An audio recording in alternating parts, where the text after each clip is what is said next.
Assalamualaikum warahmatullahi wabarakatuh. Selamat pagi semuanya. Pada kesempatan kali ini kita akan belajar mengenai sistem organisasi kehidupan pada makhluk hidup.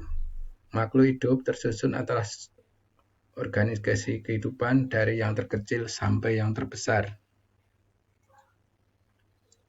Nah, organisasi kehidupan itu dimulai dari yang paling kecil yaitu sel, kemudian jaringan, organ, sistem organ, dan makhluk hidup. Sel ini merupakan bagian terkecil dari makhluk hidup. Kumpulan sel akan membentuk suatu jaringan.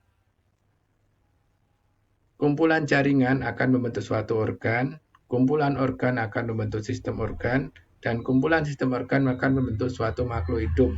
Ini merupakan organisasi kehidupan pada makhluk hidup. Nah, untuk jaringan, contohnya jaringan epitel, jaringan silim, floem, dan epidermis, dan lain sebagainya. Untuk organ ada akar, batang, daun, jantung, paru-paru, ginjal, dan lain sebagainya. Untuk sistem organ ada sistem pernafasan, sistem pencernaan, sistem peredaran darah, sistem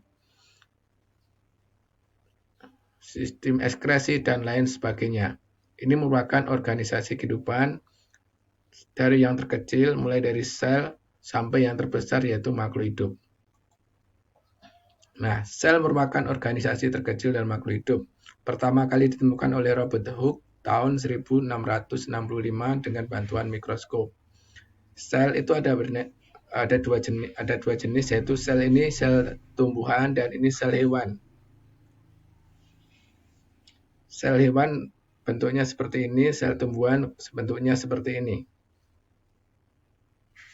Kalau di dalam mikroskop, sel itu akan terbentuk kurang lebih akan seperti ini.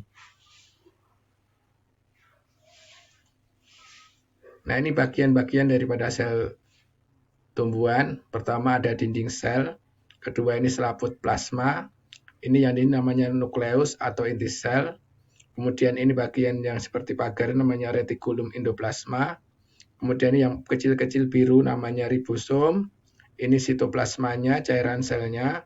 Kemudian yang warna biru namanya badan Golgi. Kemudian ada namanya mitokondria di sini. Kemudian yang luas seperti ini vakuola. Kemudian yang warna hijau-hijau namanya kloroplas. Ini merupakan bagian dari sel-sel tumbuhan. Untuk sel hewan, bagian-bagiannya meliputi ada sel membran sel, lisosom, nukleus, mitokondria, badan Golgi, ribosom, retikulum endoplasma ada dua, retikulum endoplasma halus dan retikulum endoplasma kasar. Bedanya di sini, retikulum endoplasma kasar itu dia ditempeli oleh ribosom, makanya dinamakan retikulum endoplasma kasar. Sedangkan retikulum endoplasma halus tidak ditempeli oleh ribosom. Kemudian cairan yang ada di luar sel ini namanya sitoplasma. Kemudian di sini ada yang namanya sentrosom. Nah, fungsi bagian-bagian sel, pertama membran sel atau selaput sel untuk melakukan pertukaran zat, mulai dari oksigen, makanan, sisa metabolisme, dan pembungkus sel. Kemudian inti sel atau nukleus itu mengatur semua kegiatan sel. Kalau pada manusia namanya otak. Kemudian sitoplasma, di dalam sitoplasma ada beberapa organel tadi. Pertama ribosom yang berfungsi untuk sintesa protein. Yang kedua mitokondria, fungsinya respirasi sel atau untuk bernapas pada sel. Badan Golgi untuk melakukan sistem ekskresi untuk mengeluarkan zat-zat sisa.